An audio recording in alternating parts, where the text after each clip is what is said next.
तो कैसे हैं आप सब। आई होप आप सब ठीक होंगे।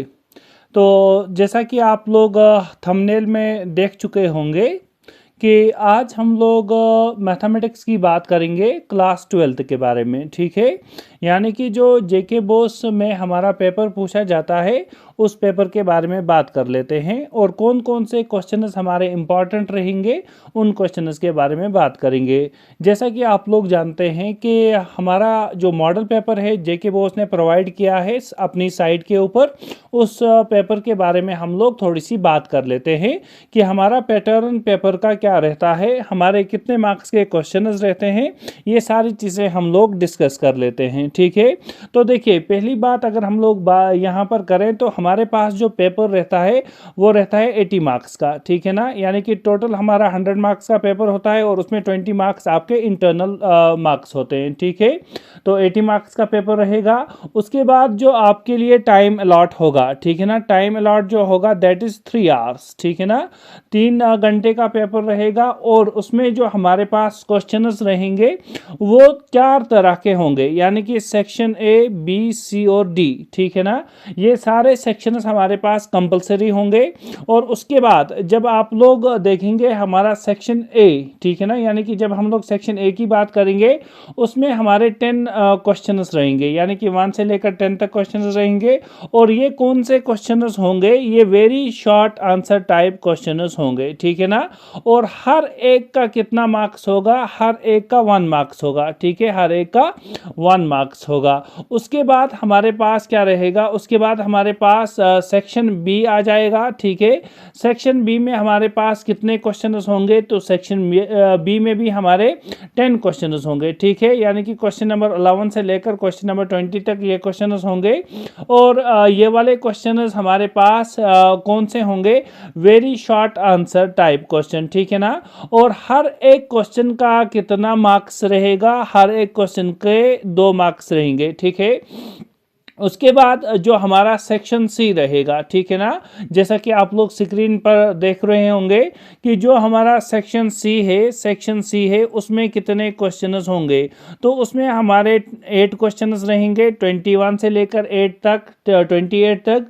और ये कौन से क्वेश्चन होंगे, ये हमारे शॉर्ट आंसर क्वेश्चन होंगे। ठीक है ना, और कितने मार्क्स के होंगे, ये हमारे 4 मार्क्स के क्वेश्चंस होंगे। और उसके बाद हमारा जो लास्ट सेक्शन है, यानी कि सेक्शन डी जो हमारा रहेगा, इसमें हमारे कितने क्वेश्चंस रहेंगे, तो इसमें हमारे 3 क्वेश्चंस रहेंगे, 29, 30 और 31। ठीक है ना, 3 क्वेश्चंस पूछे जाएंगे। ये क्वेश्चंस हमारे लॉन्ग आंसर टाइप के क्वेश्चंस होंगे और हर एक क्वेश्चन 6 मार्क्स का होगा। ठीक है, तो ये हमारी मार्क्स डिस्ट्रीब्यूशन रहेगी। तो अब हम इस वाले जो हमारा ये लेक्चर रहेगा इसमें हम लोग बात करेंगे किसके बारे में, सेक्शन ए के बारे में। ठीक है, सेक्शन ए के बारे में। तो सेक्शन ए में हमारे कौन से क्वेश्चंस आ सकते हैं और किस वाले यूनिट से आ सकते हैं उसके बारे में बात कर लेते हैं। ठीक है ना, तो यहां से हम लोग बात कर लेते हैं क्वेश्चन नंबर 1 की। तो किसकी बात करेंगे, क्वेश्चन नंबर 1 की। तो देखिए क्वेश्चन नंबर 1 हमें क्या बताया गया है कि हमारे पास एक डिटर्मिनेंट है। तो डिटर्मिनेंट हमारे पास क्या है, हमारे पास डिटर्मिनेंट है 2, 4, 5 और 1। ठीक है, ये हमारे पास एक डिटर्मिनेंट है और इसने बताया ये किसके इक्वल है, ये हमारे पास इक्वल है 2x, 4, 6 और x के इक्वल है। ठीक है ना, ये हमारे पास गिवन कंडीशन है। और हमें यहाँ पर क्या बताना है कि x का पॉसिबल वैल्यू क्या होगा। तो कैसे निकालेंगे आप लोग, देखिए डिटर्मिनेंट्स ऑलरेडी आप लोगों ने रूल्स पढ़े होंगे कि डिटर्मिनेंट्स को सॉल्व कैसे किया जाता है। तो उसके रेस्पेक्ट में अगर हम लोग बात कर लें तो आप लोग क्या करेंगे, देखिए इस 2 को पहले 1 के साथ मल्टीप्लाई करेंगे तो क्या आ जाएगा, हमारा यहाँ से 2 आ जाएगा। उसके बाद 5 को 4 से मल्टीप्लाई करेंगे तो 5 4 से 20, लेकिन जब हम लोग अपोजिट वे में जाएंगे तो साइन आ जाएगा नेगेटिव, तो -20 इज इक्वल टू, देखिए किसके इक्वल में आ जाएगा, 2x को x से मल्टीप्लाई करेंगे तो वो बन जाएगा 2x स्क्वायर, और 6 को 4 से मल्टीप्लाई करेंगे तो वो आ जाएगा हमारा 24। ठीक है, अब देखिए इसके बाद क्या कर सकते हैं आप लोग, लोग इसके बाद हमारे पास देखिए 20 में से 2 को सब्ट्रैक्ट करेंगे तो -18, ठीक है ना।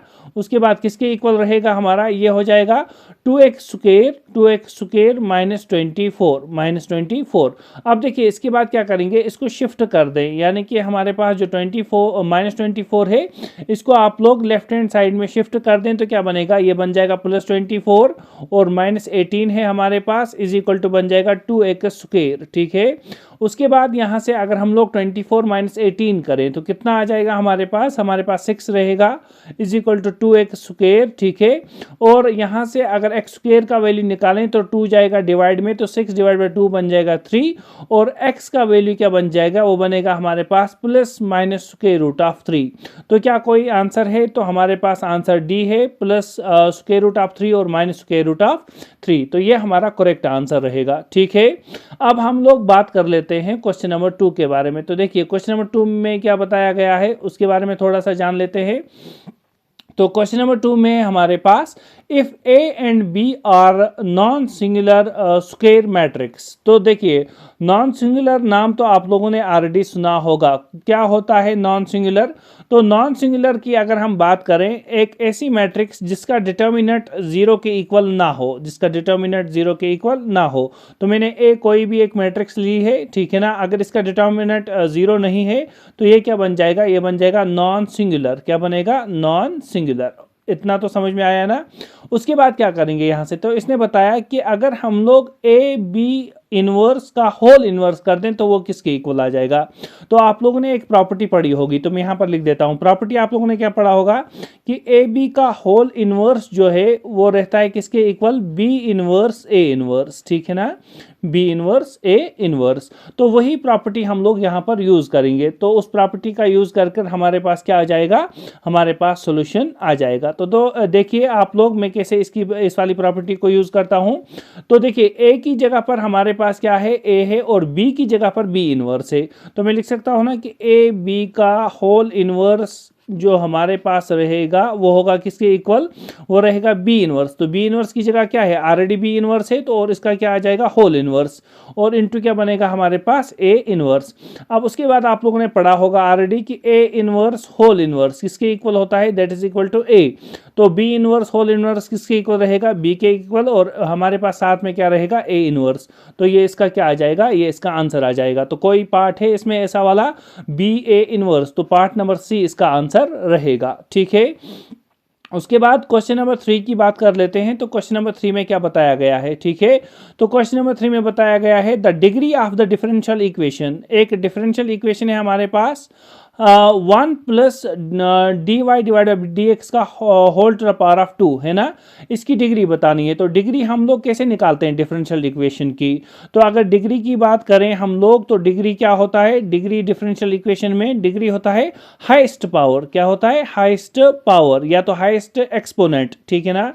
हाईएस्ट पावर किसका, यहाँ पर हमारे पास जो डिफरेंशियल गिवन होगा, यानी कि जो डेरिवेटिव गिवन होगा, तो हाईएस्ट पावर ऑफ डेरिवेटिव, ठीक है ना, हाईएस्ट पावर ऑफ डेरिवेटिव, या जो डिफरेंशियल इक्वेशन होगी, ठीक है ना, उसका हाईएस्ट पावर क्या रहेगा, तो वो बन जाएगा डिग्री। तो यहाँ पर हाईएस्ट पावर देख सकते हैं आप लोग कितना है, 2 है। तो इसका आंसर क्या आ जाएगा, इसका आंसर आ जाएगा 2, ठीक है। इसके बाद हम लोग नेक्स्ट बात कर लेते हैं। नेक्स्ट हमारे पास जो क्वेश्चन नंबर 4 है, ठीक है ना। क्वेश्चन नंबर 4 की अब बात कर लेते हैं। तो अब हम लोग क्वेश्चन नंबर 4 की बात कर लेते हैं। क्वेश्चन नंबर 4 में हमारे पास गिवन कंडीशन क्या है। तो इसमें बताया गया है जो हमारा गिवन फंक्शन है, ठीक है ना, y is equal to ae to the power of 5x plus be to the power of -5x। तो हमें क्या निकालना है, d2y divide by dx square. तो आसान क्वेश्चन है, तो आप लोग देख सकते हैं गिवन है हमारे पास a is equal to ae to the power of 5x plus be to the power of -5x। तो डिफरेंशिएशन दोनों साइड से कर रहे हैं विथ रेस्पेक्ट टू x, ठीक है ना। तो ये क्या बनेगा, dy बाई dx। तो किसके इक्वल, a constant differentiation of e to the power of 5x, तो वो बनेगा e to the power of 5x into differentiation of 5x, वो हो गया 5, ठीक है, plus b e to the power of -5x की differentiation e to the power of -5x, और उसके बाद -5x की डिफरेंशिएशन आ जाएगी -5। अब देखिए ये क्या आ जाएगा, ये 5 इंटू ए हो गया 5a e to the power of 5x plus बन जाएगा हमारे पास, प्लस इंटू माइनस हो गया माइनस, ठीक है ना, माइनस बन जाएगा यहाँ पर, ये बनेगा 5 इंटू बी हो गया 5b E to the power of -5x।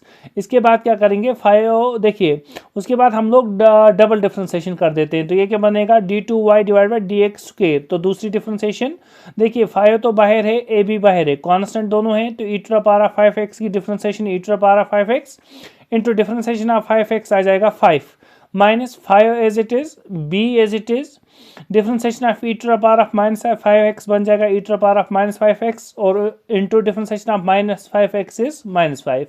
उसके बाद क्या करेंगे 5 इंटू 5 इज 25, ठीक है, into A E to the power of 5x, और यहाँ से क्या बनेगा माइनस इंटू माइनस हो जाएगा plus 5b E to the power of 5 into 5 हो गया 25, यहाँ पर भी -5x। देखिए 25 दोनों जगह पर है तो कॉमन ले लें, तो यहाँ पर क्या रहेगा a E to the power of 5x plus b E to the power of -5x। तो आप लोग देख सकते हैं ये हो गया 25, और ये जो हम लोगों ने पूरा लिया है ये किसके इक्वल में है, ये है y के इक्वल में, तो इसकी जगह y लिख दें, तो हमारा आंसर क्या रहेगा 25y। तो कोई ऑप्शन है तो आप लोग देख सकते हैं ऑप्शन ए हमारा है, तो इसमें आप लोग ये वाला आंसर करेक्ट कर देंगे। इसके बाद हमारा क्वेश्चन नंबर 5 है, तो मैं यहाँ से लिख देता हूँ क्वेश्चन नंबर 5 का सोल्यूशन। इसमें है कि एफ डैश ऑफ एक्स यानी कि डेरिवेटिव फंक्शन का गिवन है, डेरिवेटिव कितना है x प्लस 1 ओवर एक्स, तो हमें क्या बताना है फंक्शन क्या होगा। तो अगर फंक्शन निकालना है तो हम लोग क्या करेंगे इस वाले फंक्शन को इंटीग्रेट कर देंगे, तो इंटीग्रेशन से क्या आ जाएगा, देखिए इसका जब इंटीग्रेशन करेंगे तो ये रहेगा F of X is equal to integration of X होता है X square divide by 2 plus integration of 1 over X होता है log of mod of X, और प्लस आ जाएगा हमारे पास c यानी कि कांस्टेंट ऑफ इंटीग्रेशन। तो ये हमारा आंसर रहेगा। तो क्या कोई आंसर है, तो पार्ट बी हमारा है, तो ये आंसर रहेगा, ठीक है।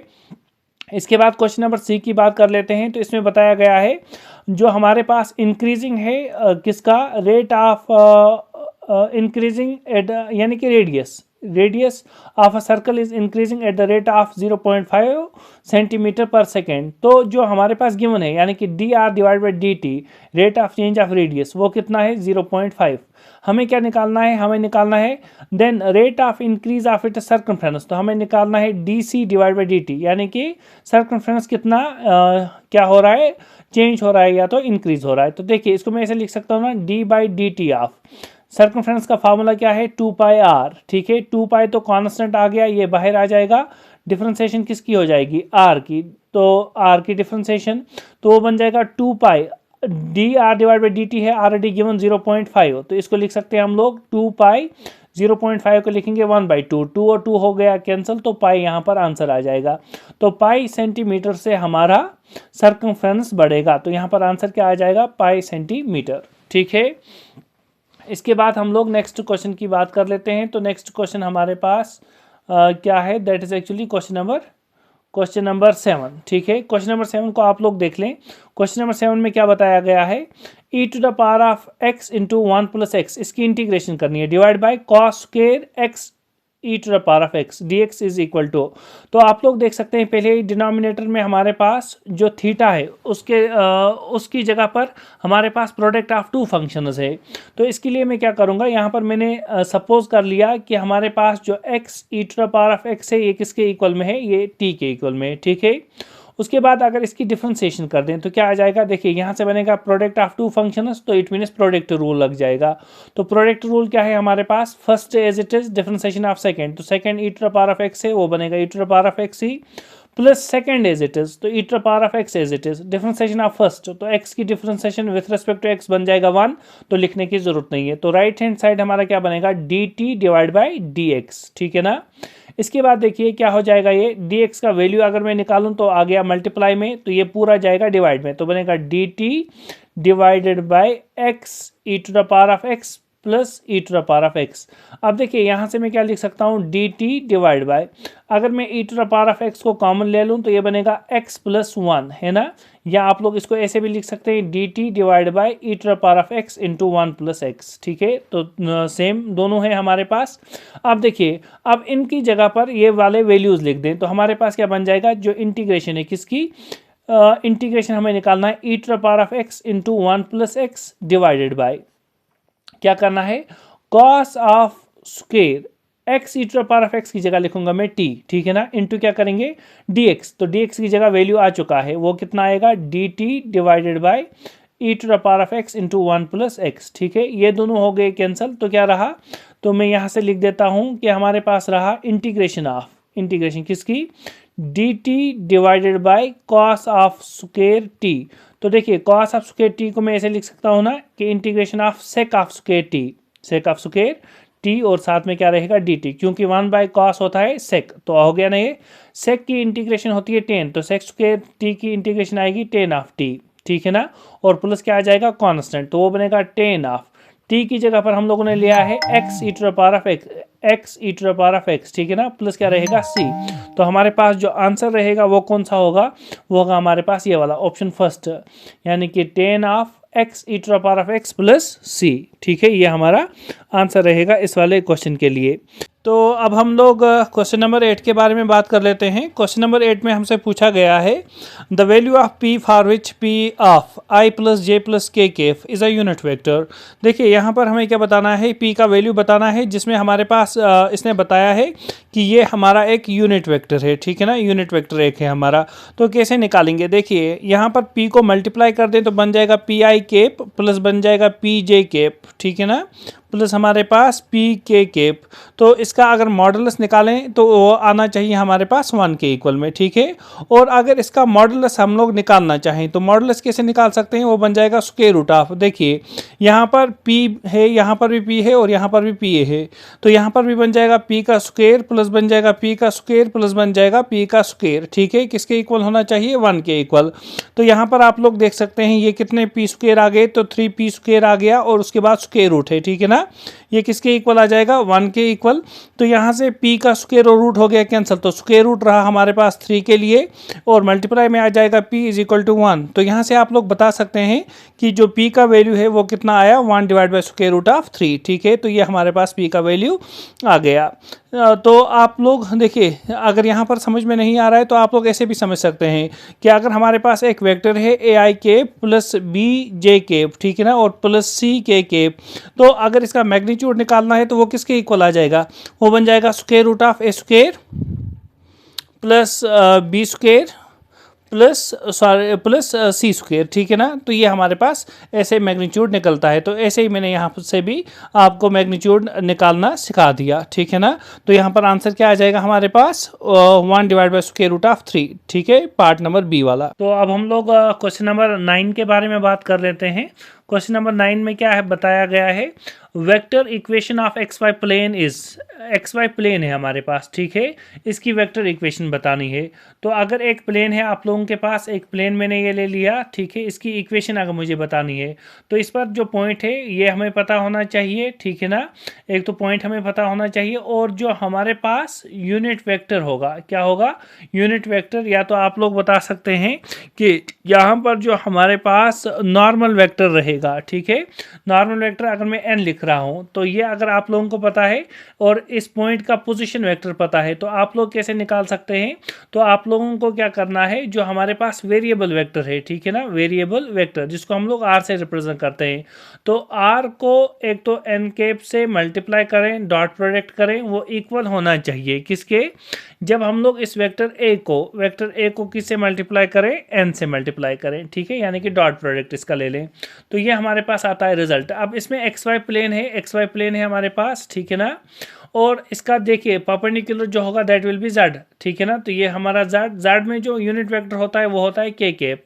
तो एन की जगह पर है के केप, तो हमारा क्या रहेगा आर डॉट के केप, आर डॉट के केप, ठीक है, इज इक्वल टू किसके इक्वल रहेगा, उसके बाद ए डॉट एन, तो यहाँ पर हमारे पास प्लेन है एक्स वाई, तो ए का वैल्यू रहेगा 0, ठीक है, इंटू क्या रहेगा के वेक्टर, तो ये आर डॉट के क्या बन जाएगा, आर डॉट के इज इक्वल टू 0 इंटू के, वो हो गया 0 ही, तो हमारा आंसर इसमें रहेगा 0, ठीक है, ये आंसर रहेगा, यानी कि ऑप्शन ए आर डॉट के इज इक्वल टू 0।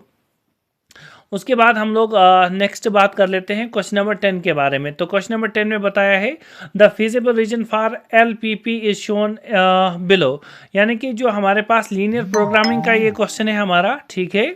इसमें हमारे पास z जो हमारे पास है, यानी कि ऑब्जेक्टिव फंक्शन जो है उसका वो फंक्शन ऑलरेडी गिवन है, हमें बताना है कि मिनिमम z कहाँ पर होगा।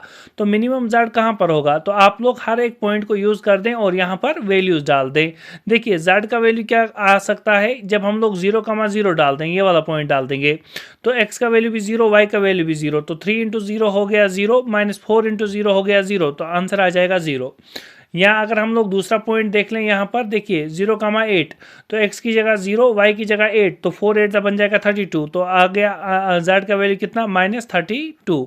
उसके बाद तीसरा वैल्यू क्या आ सकता है, अगर इस पॉइंट की बात कर लें तो देखिए जब 4 दे देंगे तो 4 3 हो गया 12, -4 10 हो गया 40, तो 12 -40 करेंगे तो हमारे पास कितना आ जाएगा 28 माइनस वाला, ठीक है। तो इसी तरह से z का वैल्यू यहाँ पर दे दें, देखिए कितना है हमारे पास, 6 4 हो गया, सॉरी 6 3 हो गया 18, -8 इंटू 4 हो गया 32, 32 -18 करेंगे तो -14, ठीक है ना। इसी तरह से यहाँ पर देख लें, यहाँ पर देख लें, तो हर एक जगह पर देखने के बाद जहाँ पर सबसे कम आंसर आएगा, जहाँ पर सबसे कम वैल्यू आ जाएगा तो वो इसका आंसर होगा। तो यहाँ पर आंसर एक्चुअल में रहेगा 0,8, यहाँ पर सबसे कम आ जाएगा -32। तो आप लोग ऐसे बता सकते हैं। इसके बाद हमारे पास क्या है, यानी कि जो बाकी क्वेश्चंस हैं उन क्वेश्चंस को आप लोग देख सकते हैं यहाँ से। तो हमारे पास क्वेश्चंस देखिए, इसमें तो 0,8 ऑप्शन रहेगा, सेक्शन बी से ये हमारे क्वेश्चंस हैं। एक तो हमारा क्वेश्चन रिलेशन इन फंक्शंस है, इनवर्स ट्रिग्नोमेट्री से है, तो ये सारे क्वेश्चंस आप लोग देख सकते हैं, ठीक है ना। उसके बाद सेक्शन सी से ये वाले क्वेश्चंस आते हैं, ठीक है।